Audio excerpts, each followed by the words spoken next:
Welcome back to my YouTube channel world literature. आज जो novel discuss करने वाले हैं वो है Sam's story by Elmo Jayawardena. Elmo Jayawardena का ये जो नॉवल है सैम स्टोरी, इसमें एक बॉय है सैम, उसकी जो स्टोरी है वो डिस्कस की गई है। इसका हिस्टोरिकल कॉन्टेक्स्ट बहुत ज़्यादा इंपॉर्टेंट है इस नॉवल का। अगर हिस्टोरिकल कॉन्टेक्स्ट नहीं डिस्कस करेंगे तब तक हम जो है वो इसकी जो स्टोरी है उसको अंडरस्टैंड नहीं कर सकेंगे। लेक्चर जो है वो स्टार्ट करते हैं। स्टोरी बहुत ज़्यादा इंटरेस्टिंग है। अगेन एक सोशल टॉपिक है, अगेन वॉर से रिलेटेड जो टॉपिक है हम डिस्कस करने वाले हैं। सबसे पहले जो है वो अपने राइटर को डिस्कस करते हैं। एल्मो एक श्रीलंकन पायलट हैं, फिलंथ्रोपिस्ट हैं, राइटर हैं, नॉवेलिस्ट हैं, स्टोरी टेलर हैं एंड ऑथर हैं। इन्होंने अपना जो करियर है वो राइटिंग में बनाया, साथ साथ इन्होंने अपना जो पायलट में करियर था उसको भी मेंटेन किया। अब करते हैं अपने नावल को डिस्कस, उसका इंट्रोडक्शन जो है वो डिस्कस कर लेते हैं। फर्दर अगर हम अपने राइटर की बात करें तो ये फाउंडर हैं और प्रेसिडेंट हैं AFLAC की। ये AFLAC ये एक एसोसिएशन है for lighting a candle. Means कि एक इंटरनेशनल ये ऑर्गेनाइजेशन है, एक ह्यूमैनिटेरियन ऑर्गेनाइजेशन है जो कि एक्टिवली काम करती है पॉवर्टी को रिमूव करने के लिए। सोसाइटी के अंदर जितने भी पुअर लोग हैं या फिर जो पॉवर्टी की रेशियो इंक्रीज हो रही है ना, उसके लिए जो है ये एक इंटरनेशनल ह्यूमैनिटेरियन ऑर्गेनाइजेशन है। ये उसकी फाउंडर भी हैं और उसकी प्रेसिडेंट भी हैं। और इनको जो है इनका जो वर्क था सैम स्टोरी, जो आज नॉवल हम डिस्कस करने वाले हैं, इसको ग्रेशियन प्राइज़ मिला था। और ये जो सैम स्टोरी थी ये 2001 में पब्लिश हुआ था और इसके 173 पेजेस हैं। ये हो गया हमारे नॉवल का इंट्रोडक्शन और हमारे राइटर का भी इंट्रोडक्शन। नॉवल का हिस्टोरिकल कॉन्टेक्स्ट डिस्कस करते हैं, क्योंकि हमारी जो राइटर हैं वो खुद श्रीलंका से बिलोंग करती हैं। इन्होंने श्रीलंकन सोसाइटी को हमारे सामने दिखाया है। इन्होंने वो दिखाया है कि किस तरह से श्रीलंका में 1993 टू 2009 के दरमियान सिविल वॉर चल रहा था और उस सिविल वॉर का इम्पैक्ट क्या हुआ। वहाँ के जो लोग थे, वहाँ के जो ह्यूमन बींग्स रहने वाले थे, उनके ऊपर सोशल इनजस्टिस हो रहा था। उनकी जो पर्सनालिटी है, मेंटल उनकी जो इलनेस है, वो वॉर की वजह से कैसे हो रही थी।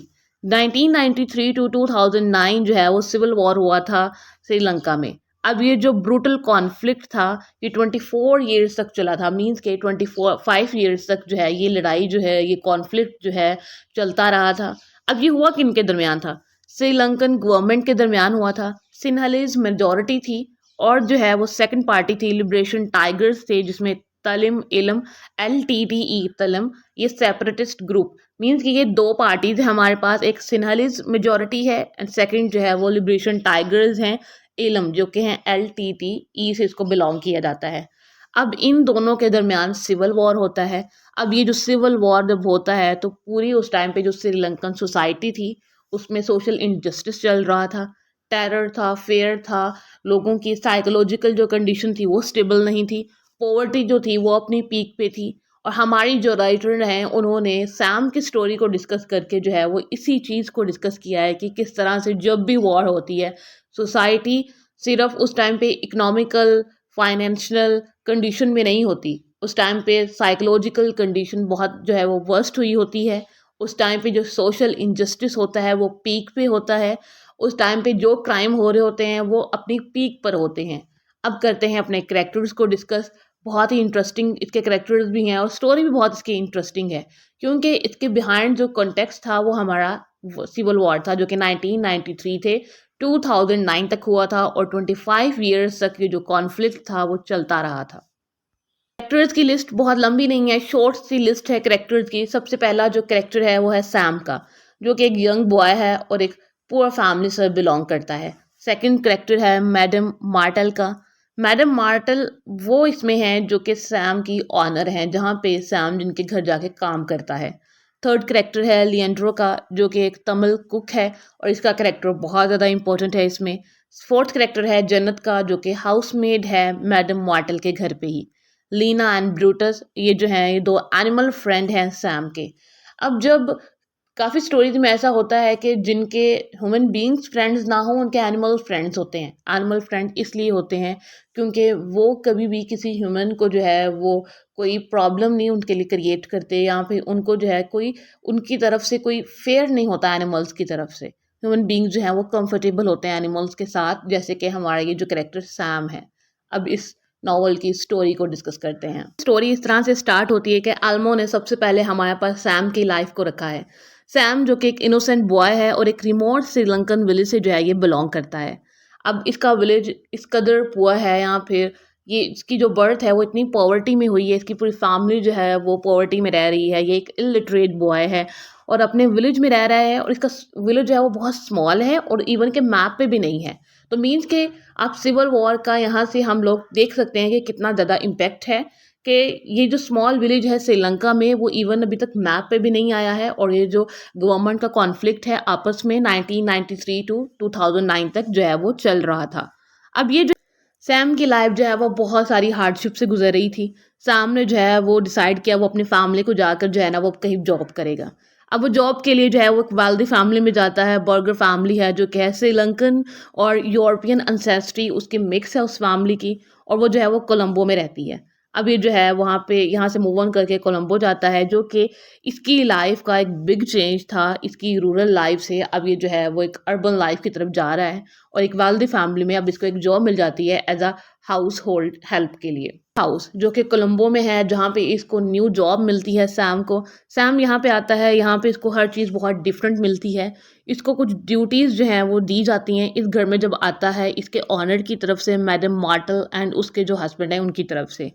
अब जो है वो इसकी जॉब्स में है कि ये डॉग्स की केयर करेगा, गार्डन के जो भी काम होंगे वो करेगा, या फिर जो भी अगर क्लीनिंग का कोई भी घर का काम है तो वो ये करेगा। इसको जो डिफरेंट हाउस होल्ड कोर्स हैं ये सब दे दिए जाते हैं। अब ये जो है ये इन सब कामों को बड़े ही ड्यूटीफुल या फिर रिस्पॉन्सिबिलिटी से करता है। सैम जो है ना वो इन लिटिल लिटिल थिंग्स में अपनी जो इंजॉयमेंट है उनको भी ढूंढता है, और सिंपल चीज़ों में बहुत खुश होता है। और जो है अगर कभी इसके पास फ्री टाइम होता है तो जाके ये रिवर को देखता है कि पानी जो है उसका फ्लो किस तरह से है, कि वाटर किस तरह से फ्लो करके जा रहा है। इसको जो है यहाँ पे चैलेंजेस भी बहुत होते हैं, क्योंकि जो घर की रूटीन है वो थोड़ी डिफरेंट है, ओवरवेलमिंग है, क्योंकि एक पुअर विलेज से आना, पुअर फैमिली से आना, वहाँ की जो लाइफ है totally different, and urban life में आना, वहाँ पे टोटली डिफरेंट चीज़ों को देखना थोड़ा सा डिस्टर्बिंग चीज़ें थी सैम के लिए। उसके बाद सैम ने जो है वो स्ट्रगल किया, इस घर को अंडरस्टैंड किया, यहाँ के लोगों को अंडरस्टैंड किया, रूटीन्स को अंडरस्टैंड किया। अब जो है ना इसकी लाइफ में एक सिग्निफिकेंट टेंशन यहाँ पे भी थी। यहाँ पे इसको जॉब तो मिल गई थी, एक कंफर्टेबल लाइफ भी मिल रही थी, लेकिन इसकी जो असल स्ट्रगल थी वो स्टार्ट हो गई थी। इसके साथ था एक कुक, यानी कि इसी घर में। अब वो जो कुक है उसका नाम था लिएंड्रो। अभी जो कुक है ना ये तमिल कुक था। मीन्स के जो इसके विलेज को, सैम के विलेज को नुकसान पहुंचा रहे थे, जो वॉर चल रहा था सिविल वॉर, वहाँ से ये जो लिएंड्रो है ये बिलोंग करता है। मीन्स के वो जो अगेंस्ट पार्टी है ना उससे ये बिलोंग करता है। हम ये कह सकते हैं एनिमी है, एनिमी पार्टी को ये रिप्रेजेंट कर रहा है यहाँ पे लिएंड्रो। तो लिएंड्रो है कि जो कुक है ये सैम को बहुत ज़्यादा टीज़ करता है, सैम को बहुत ज़्यादा तंग भी करता है सैम के सिन्हालीज बैकग्राउंड की वजह से, क्योंकि जो सिविल वॉर है वो सिन्हालीज एंड जो वो तमिल थे लिबरेशन वाले उन दोनों के दरमियान चल रहा था। तो यहाँ पे जो लिएंड्रो है वो उनको बिलोंग करता है तमिल से, एंड जो सैम है वो सिन्हालीज से बिलोंग करता है। अब जो है ना इन दोनों के भी आपस में बहुत ज़्यादा यहाँ पे वॉर के जो कॉन्फ्लिक्ट है उन पे एक दूसरे से आर्गूमेंट्स होते हैं। जो यहाँ पे ये जो कुक है, अब ये जो न्यूज़ है सिविल वॉर की, सैम जो है वो इसको कभी रेडियो पे सुन रहा होता है कि क्या चल रहा है, सिविल वॉर एंड हो रही है नहीं हो रही, यहाँ पे इसकी जो होम लैंडिंग है, जो इसका विलेज है वहाँ पे क्या हो रहा है, कितने लोगों की डेथ हो चुकी है, यहाँ पे जो सिविल वॉर है उसका क्या इम्पैक्ट हो रहा है। जो लिएंड्रो है वो भी ये सब कुछ सुनता है और इसको हमेशा आके टीज़ करता है, इसको बहुत ज़्यादा तंग करता है, इसका जो है वो मजाक उड़ाता है। और एट दी एंड जब भी वो कोई न्यूज़ सुनता है ना वॉर को लेकर, जो लिएंड्रो है कुक है, उसका जो एंड आंसर होता है वो किचन से जो है हमेशा एक लाफ्टर की जो है ना आवाज़ बाहर आती है, जो सैम सुनता है, और सैम जो है वो उसको बेयर नहीं कर पाता। बहुत ही डिफ़िकल्ट ट्रॉमेटिक कंडीशन जो है ना वो सैम की चल रही है, क्योंकि वो बेयर ही नहीं कर पा रहा कि उसके होमलैंड, उसके विलेज के साथ जो है वो क्या हो रहा है, सिविल वॉर कितना इम्पैक्ट कर रहा है इसके विलेज को। सैम जो है वो अपनी फैमिली के लिए बहुत वरीड है क्योंकि इसके फैमिली में इसका ब्रदर है जिसको फोर्स किया जा रहा था कि वो जो है मिलिट्री को जो है वो जाके ज्वाइन कर ले। एक्चुअली में उस टाइम में मिलिट्री को जो ज्वाइन करने का स्कोप था वो भी रूरल एरियाज़ में ज़्यादा था। मीन्स कि जो विलेजर्स होते थे वो ज़्यादा ज्वाइन करते थे। मीन्स कि उनको जो है वो कुछ यही कहा जाता था कि आपको कोई फाइनेंशियल सपोर्ट दे दी जाएगी, अगर उस मिलिट्री मैन के डेथ भी हो जाती है तब भी जो है वो फाइनेंशियल सपोर्ट दी जाती थी। तो इस वजह से अर्बन एरियाज़ में इतना स्कोप नहीं था मिलिट्री को ज्वाइन करने का। तो इसका सैम जो है ना वो अपने ब्रदर के लिए बहुत वरीड था कि इसका जो भाई है वो अगर मिलिट्री वो में चला गया तो कहीं उसकी डेथ ना हो जाए ईटीसी, इस वजह से। अब ये जो है ना वॉर का यहाँ पे इम्पैक्ट ऑर्डिनरी मैन पे कितना हो रहा है वो यहाँ से हमें सैम की स्टोरी से पता चलता है। बात करें तो उसके जो फ्रेंड्स हैं वो डॉग्स हैं, जिसमें लीना एंड भूरस है जिसको ब्रूटस भी कहा जाता है। ये 2 डॉग्स हैं जो कि इसके फ्रेंड्स हैं।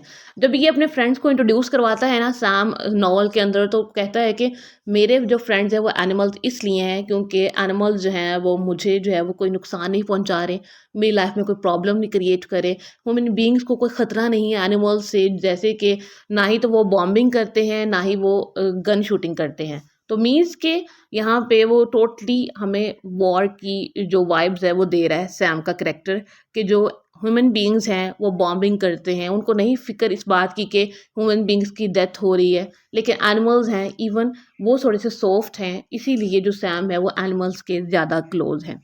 फर्दर स्टोरी में ये होता है कि बुक जो है वो अपने एंड की तरफ जाती है, हमारा नॉवल जो है वो अपने एंड की तरफ है। होता ये है कि कोलंबो में भी अब जो वॉर है जो कि पहले नहीं थी, अब उसकी वॉर की जो ट्रेसेस हैं वो यहाँ पहुँचना स्टार्ट हो गए हैं कोलंबो में भी। अब होता है कि जो एक बॉम्ब है ना वो बैंक पे जाके लगता है। सैम और उसके फ्रेंड्स जो हैं वो रिवर हाउस में होते हैं। उनको रियलाइज़ होता है कि मैडम और जो मास्टर है मीन्स के इसकी मैडम मार्टल एंड उनके हस्बैंड जो हैं वो भी वहीं बैंक में थे और वहाँ पे जो है वो बॉम्ब गिरा है। मीन्स के अब उनकी भी जो है वो यहाँ पे डेथ हो जाती है उस बॉम्ब के गिरने की वजह से। अभी जो इनका मास्टर था ना सैम का, उसकी जॉब थी कि वो एयरप्लेन के थ्रू जो है वो लोगों को लेके जाता था। लेकिन जो है वो अब इस ब्लास्ट की वजह से उसके मास्टर की भी डेथ हो चुकी है। बहुत ही यहाँ पे सैम जो है इस टाइम पे सैड होता है। इवन कि पूरी जो यहाँ पे सारे सर्वेंट्स हैं वो बहुत ज़्यादा सैड होते हैं इनकी डेथ पे, अपने जो इनके मास्टर्स हैं उन पे। और एंड पे जो है यहाँ पे एक लाइन की जाती है, he had nothing to do with the war, कि मास्टर जो है उसको कोई इंटरेस्ट भी नहीं था वॉर में, सिर्फ वो अपना काम कर रहा था, लेकिन उसको भी जो है वो डेथ फेस करना पड़ी। लेकिन मीन्स के वही ऑर्डिनरी जो मैन है उसको भी इन कॉन्फ्लिक्ट्स के जो रिजल्ट्स हैं वो मिलते हैं। ऑर्डिनरी मैन जो है वो इस वॉर के लिए कुछ भी नहीं करता है। पॉलिटिकल पार्टीज जो हैं वो एक दूसरे को हराने और एक दूसरे से जीतने के लिए जो है वो ये सिर्फ वॉर करते हैं, और एट द एंड जो है वो ऑर्डिनरी मैन जो है वो सफ़र करता है। यहाँ पे ये जो स्टोरी है ख़त्म हो जाती है। सैम जो है वो अपने विलेज वापस चला जाता है क्योंकि इसको जो है वो मैसेज आता है कि इसके विलेज में कुछ ठीक नहीं है। सैम जो है वो बहुत वरीड हो जाता है कि मुझे लगता है कोई बिग प्रॉब्लम है मेरे विलेज में। देन जो है वो स्टोरी ख़त्म हो जाती है।